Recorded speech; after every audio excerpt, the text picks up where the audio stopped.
Well, hello, everyone. Well, no one's here, but hello anyway. All righty. Let's see what we got here. Um, can we do this? Let's see. What are we going to do here? Hello, everybody. Hello, nobody, because no one's here. So I don't know what's going on. No one has come in. So maybe I should just shut it down. I don't know. No one's here today. So I mean, I've had this thumbnail up for a while, but I don't know. I guess no one's interested today. But I thought I had a good story to tell. Um, but I don't know. I guess I saw that David was here. He said hi and he left, and Baywatcher was here earlier.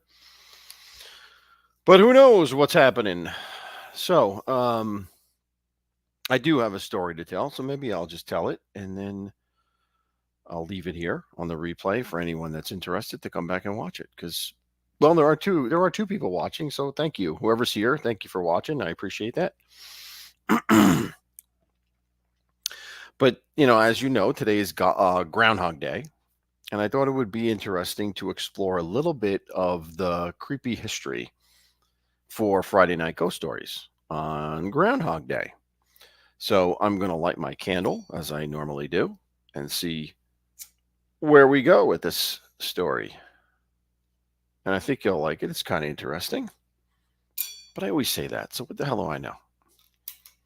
I shut my light off there. Wait a minute. Let's see here. What are we going to do here? Oh, we have 4 people here. All right. That's nice. Thank you, guys. Thank you, guys. Appreciate it. Hi, Gina.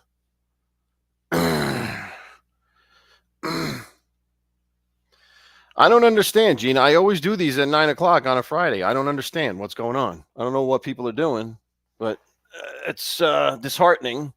It's really disheartening because I do put in a lot of effort into this. And, but hey, listen, people are going to do what they want to do, I guess. What can I say? But anyway, I am lighting my candles. We got a bunch of them here. We got 3 of them. So we'll see what happens with this.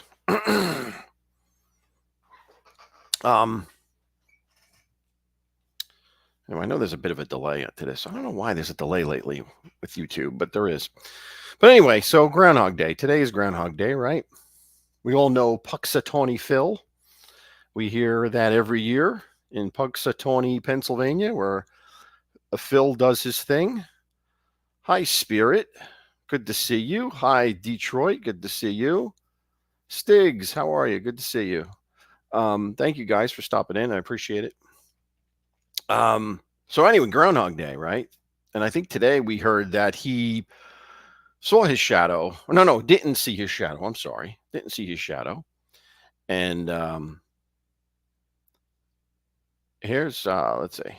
Here's a picture of what usually goes on over there. Here's a picture of what usually goes on in Pennsylvania. This little guy here, Puxatawney Phil, comes out and predicts the weather.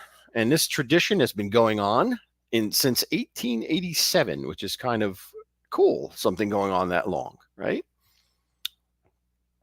But anyway, that's just the backdrop to the story, the ultimate story, which I mean, it's very linked. The ghost story that I'm going to tell you is very linked to this, very linked to Groundhog Day. But let's talk about Groundhog Day a little bit to give you the background. So, what is Groundhog Day? Groundhog Day is on February 2nd. And actually, it's the midpoint between the winter solstice and the spring equinox. So, it's the midpoint. And in ancient times, the Celtics, Ireland, England, Scotland, would celebrate on this holiday, this would be their day that would tell them their fortunes for the new year, for the spring, whether there's going to be an early spring, whether there's going to be a late spring. And it was really they called it the festival of Imbolc, Imbolc. Now I don't know how to pronounce that in Gaelic, but it's Imbolc, something like that, Imbolc. And it was all based upon this goddess by the name of Bridget. And the goddess of Bridget, I'll show you a picture of what she would look like. She was the goddess of fire. And here's just an artist's rendition of what the goddess of fire would look like. So she was also the goddess of fire. She was also the goddess of milk and harvesting milk. Around the livestock. So her blessing would help the sheep and the other livestock produce milk that would sustain the people. So, she was an important goddess to the ancients. And so this was on February 1st, actually. So that Celtic holiday was on February 1st. Now, also there was an ancient Christian holiday called Candlemas. And it sounds like Christmas, right? Candlemas. And basically what it is, it's a festival that celebrates Christ's presentation as a child to the temple in Jerusalem. So it's kind of like a baptism or his baptism or his acceptance into the Jewish church. And it was Candlemas, and people would bring candles and light them in church to celebrate this event. So, when Europe changed over and Christianity spread through it, and they didn't know about a lot of different dates, so they picked existing Celtic holidays and turned them into festivals for the Christians. And this was one of them. And this one turned into Candlemas. So now you're dealing with two holidays, right? You're dealing with Imbolc, something like that. Imbolc on the 1st, and Candlemas on the 2nd.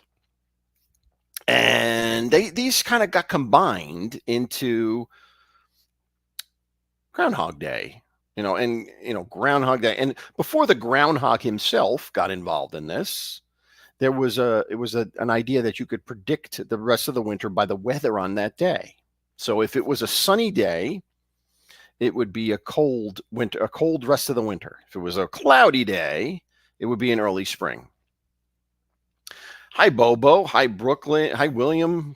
Hi, Sigi. I said hi to you before. How you doing, guys? Paul C. Good to see you, my friend. Thank you for stopping in. I appreciate it. So at the same time, we have Bridget, this goddess, right? British, who's celebrated on Imbolc.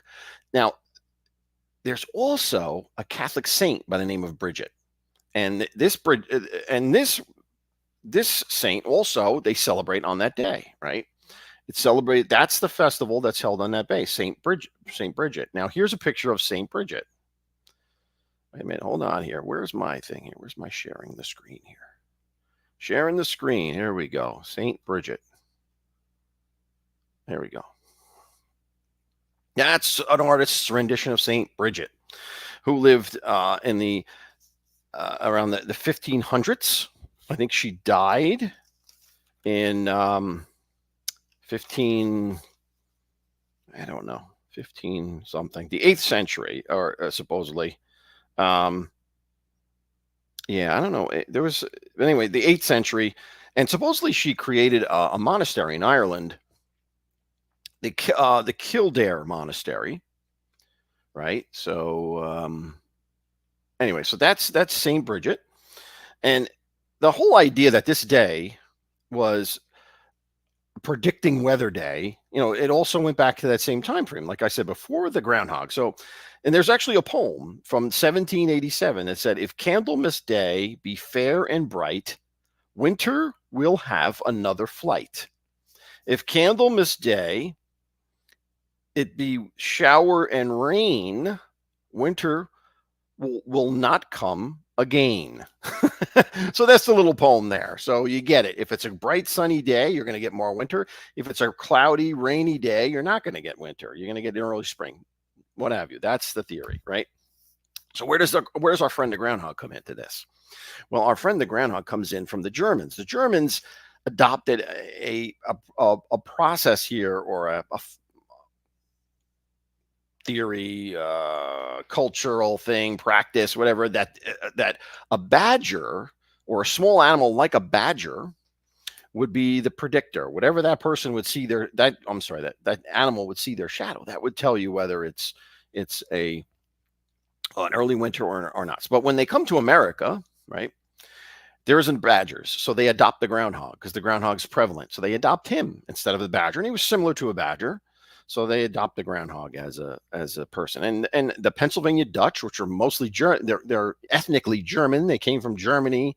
They adopt this, and Puxatawny Phil and the whole tradition there comes from that German tradition of the groundhog, or the small animal that they picked. The groundhog originally was a badger, now it's a groundhog. But anyway, so the earliest rendition of the groundhog, is 1840. There was an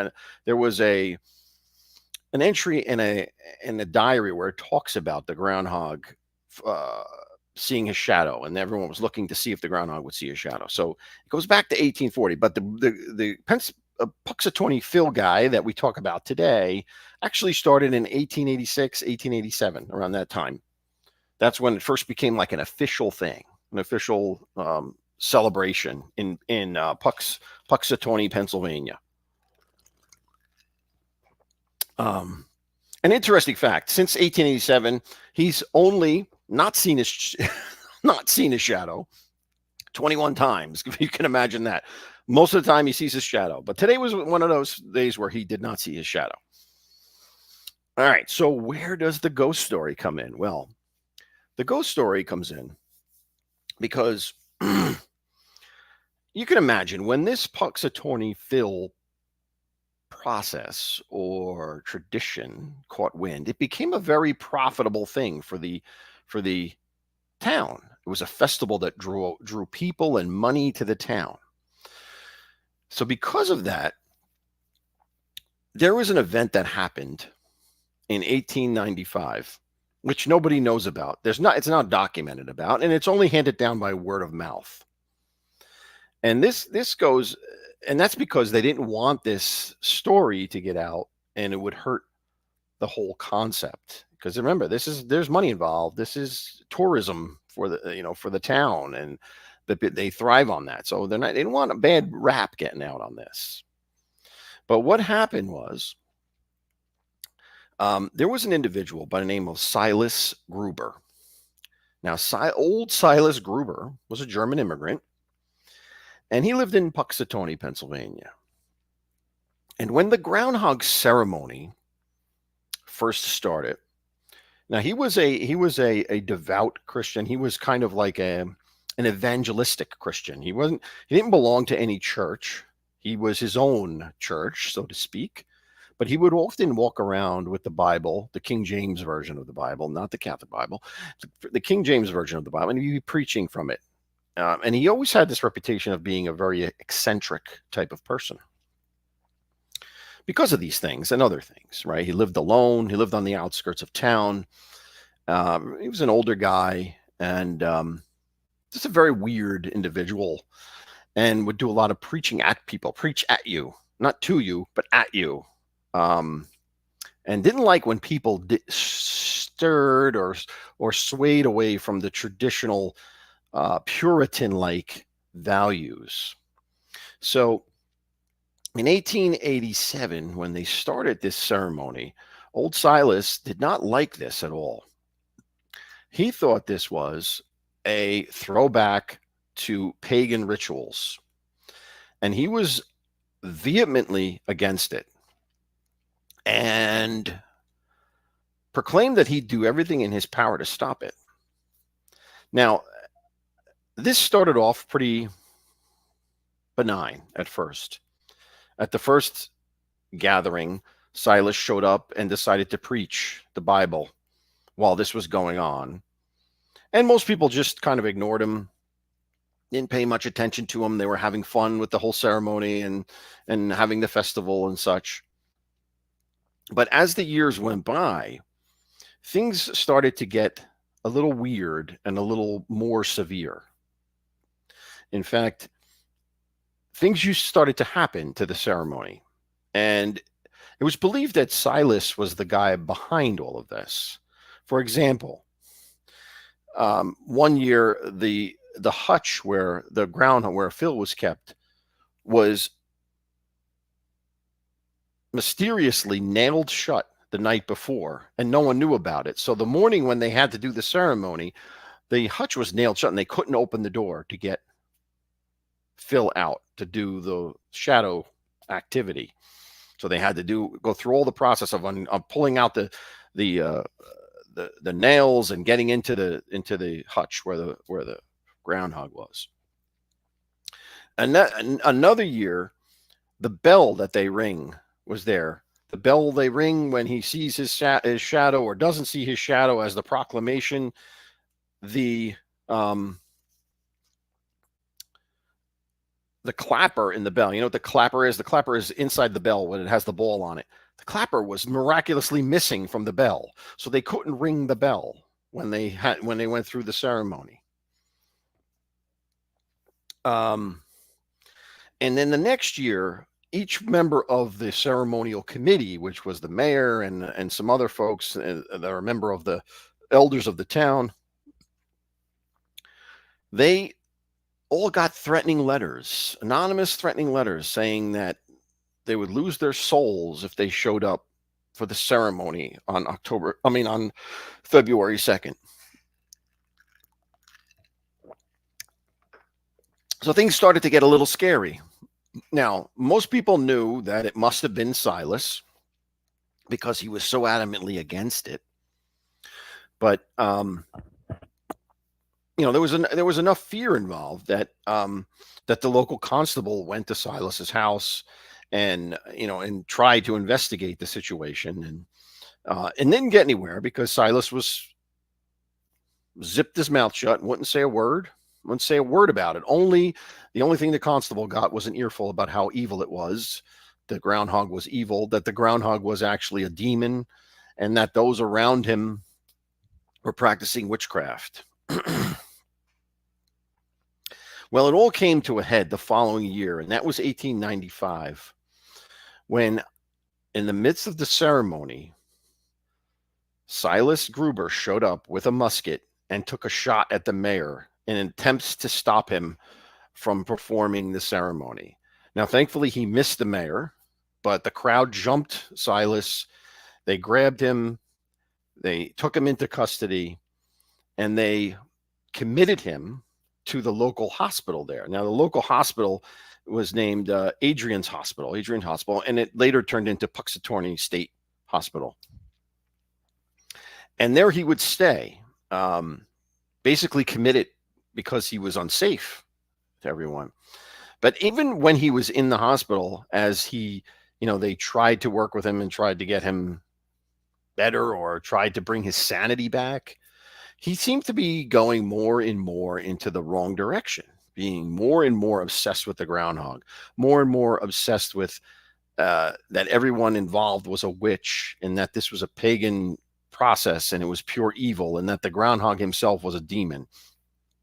And it got to the point that in 1897, the year after, on Groundhog Day, the morning of, unfortunately, old Silas was able to get bed sheets together, tie it into a rope, tie it around his neck, and drop outside the window of the hospital and killed himself. And there he hung on Groundhog Day, hanging from the hospital, his body, the broken neck, hanging from the hospital. And what they found was a letter from him, I guess a suicide note, but it was more so of a suicide threat. It said, I will never stop trying to prevent this ceremony. And death is not going to get in the way of that. So basically his death pledge was that after death, his ghost would come back and stop the groundhog activity from happening because it was pure evil. Well, what happened? Well, since that time, that was a long time ago. And since that time, there have been many things over the years that have happened in regards to the groundhog ceremony. Oh, you know what? There's one thing I can't believe I forgot this. Before Silas went to in 1896, before in 1897, before he showed up with the gun, he actually kidnapped the groundhog. He kidnapped the groundhog the year before, took it to the outskirts of town, and let it go in hopes of preventing it. So he got rid of the groundhog. So he actually kidnapped the groundhog and got it out of there. So they didn't have something to do the ceremony with. But anyway, as the years go by, right, anytime something happens, and there's been a few strange things that have happened along the years in terms of the ceremony, they always attributed it to the ghost of Silas, because some of the things are completely unexplainable. Now, for example, when several times on certain occasions they will be there, none of the TV equipment will work. None of it will work. It'll just go dead. All the TV commercials trying to film the ceremony will go dead. Another year, a snowstorm came just on that area, Gobbler's Knob. It was just on there. Was no place else. The snowstorm hit just on Gobbler's Knob as they were doing the ceremony, and made it very difficult to film what was going on, made it very difficult to continue with the ceremony. And this has gone on. Little things like that have gone on for years, and are not really brought to light because, they're attributed to happenstance or bad luck. But some people believe that it's Silas's ghost out there doing this, fulfilling his promise of after death that he would, till eternity, continue to do his best to stop the groundhog from seeing his shadow each year. So, in Puxatawny, so when Silas, actually, when he killed himself, he was buried in Horatio Cemetery, which is not far from there, and it was buried in an unmarked grave because he didn't have any money. He was basically, he didn't have any family, and so they just put him in a marked, a grave that the town paid for, kind of like a potter's field type of situation, and an unmarked grave. And they say that he's there somewhere in there. He's buried somewhere in Horatio Cemetery. And to this day, Horatio Cemetery has been known to be haunted. That many times people who go into that cemetery at night feel people touching them, feel a real presence of hands grabbing them, or grabbing their neck or their shoulder. And that there's been traditional ghost sightings like orbs and things like that in the cemetery at night. So is Silas's ghost coming out in there? Is he living in there as well? Who knows? And also the old Adrian Hospital where he killed himself, is not an active hospital anymore. And that has been it's been on one of those Destination Fear, one of those places, one of those shows about ghost hunting, Destination Fear, or something like that, or something like Fear, I don't know, something like that. And they have said that the what goes on in that hospital, or the remnants of that hospital, is supposedly people see doppelgangers. And you know what doppelganger is? Doppelganger is like a spiritual image of yourself. Like it's like a spirit or a demon that mimics you so that you see yourself. So it's really, really a creepy experience. And they were trying to figure out if they could find evidence of this, so they could document that. And I think that's why I think it was the Travel Channel Destination Fear that went there. And I don't know I never saw that episode, so I don't know if they found anything, but is Silas's ghost in that hospital? And people don't, with all the activity that's going on there with noises and traditional ghost things flying around, noises, cold spots, orbs, all these things that you see in the traditional ghost hunting.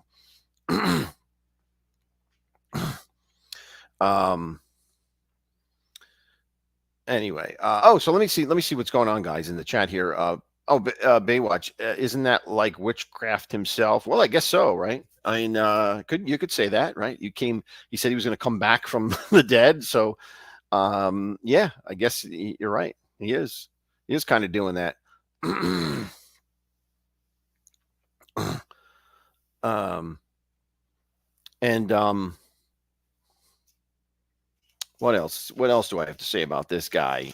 Silas. I think Silas is it's it's an interesting story because it shows the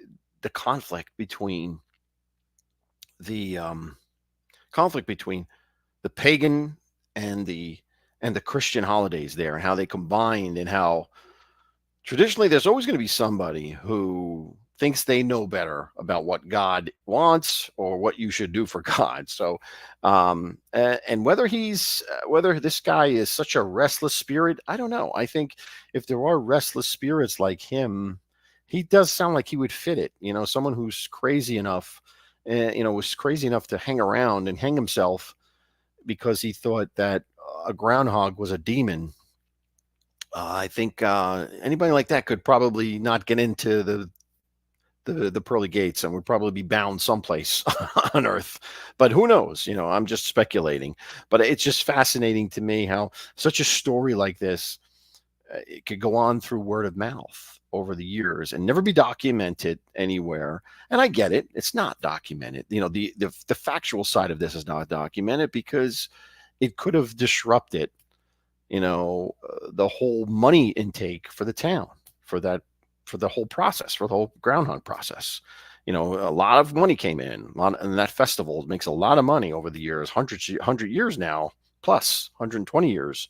They've been doing this more than 130 years. So they, I can understand why they wouldn't want that getting out. They wouldn't want anything to deter, like a crazy person stalking the groundhog ceremony to deter people. Who would want that? I wouldn't want that getting out either. um,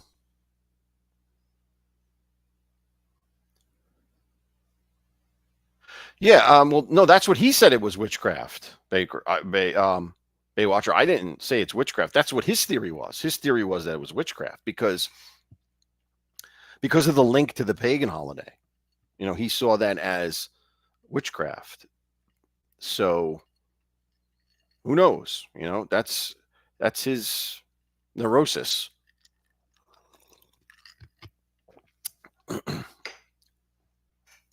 Too much alcohol to drink. Bobo, yeah. I mean,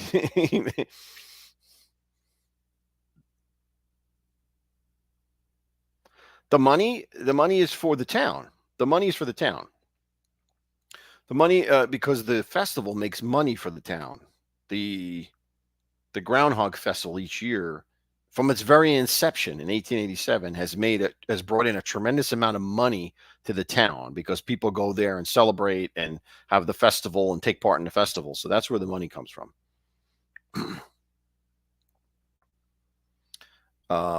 He could be possessed, but they could be sketchy too. Yeah, yeah, yep, yep. Mm-hmm. Yeah, no, it's when you're dealing with a crazy person, who knows? You know what I mean? I mean, obviously, this guy did not have all his marbles. Um, so, but who knows? But I thought the whole background to the Groundhog Day is very interesting in the sense that it had Candlemas, which is the Christian holiday, Imbolc, which was the pagan holiday, and they were both coinciding one day next to each other, and they kind of combined. And then and they both had this predicting the weather type of concept to them. So it kind of melded together pretty easily. and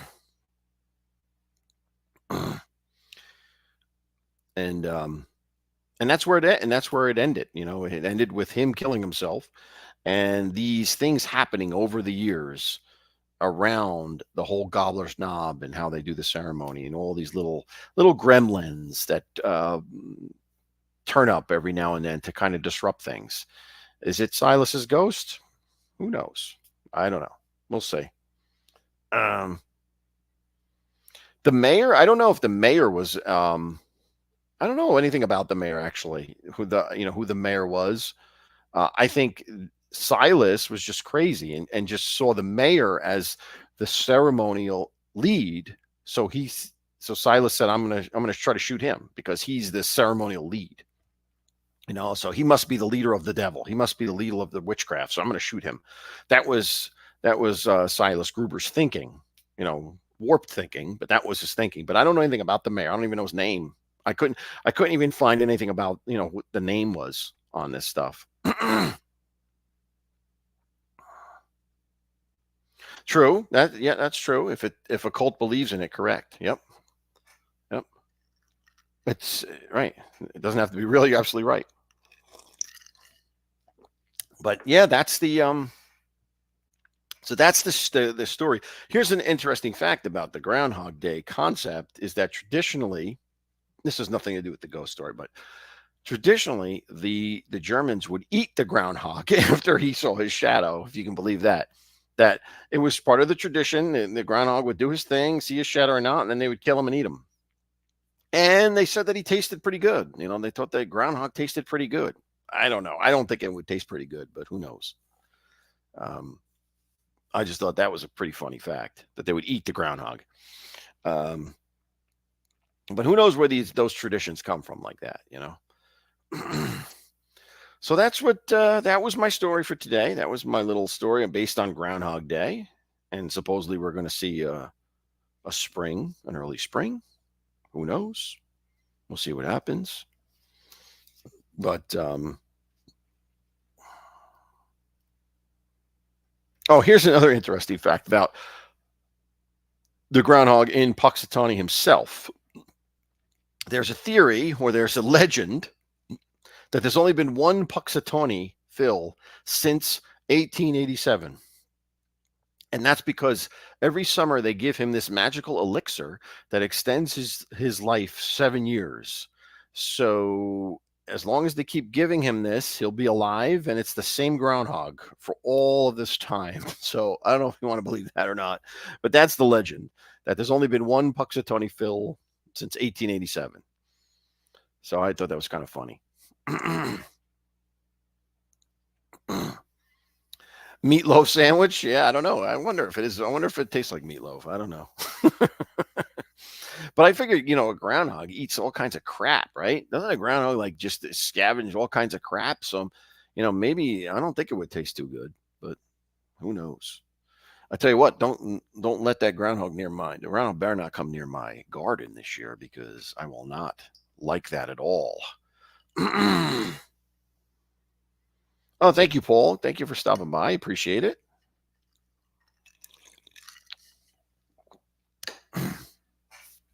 But anyway, so that's my story. And think about Saint Bridget next time you think about Groundhog Day, or the goddess British, the goddess, the Celtic goddess Bridget, goddess of fire. So interesting stuff. I always find that those ancient beliefs very interesting.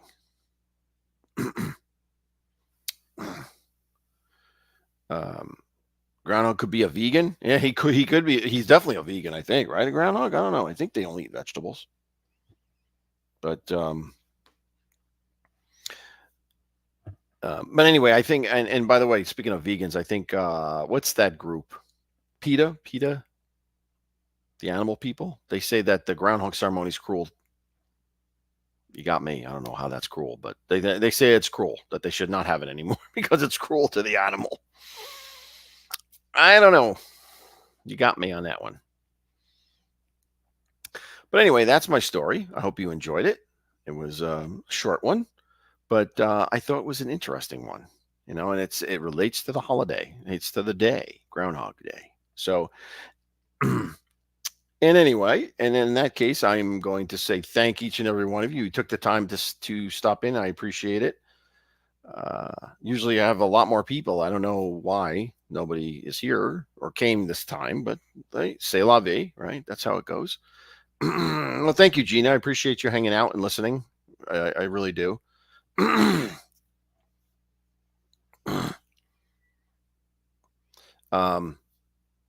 But anyway, so that's the story. And listen, I want to thank you all for watching. Thank you for stopping by. Really appreciate it. Hope you enjoyed it. Leave me a comment.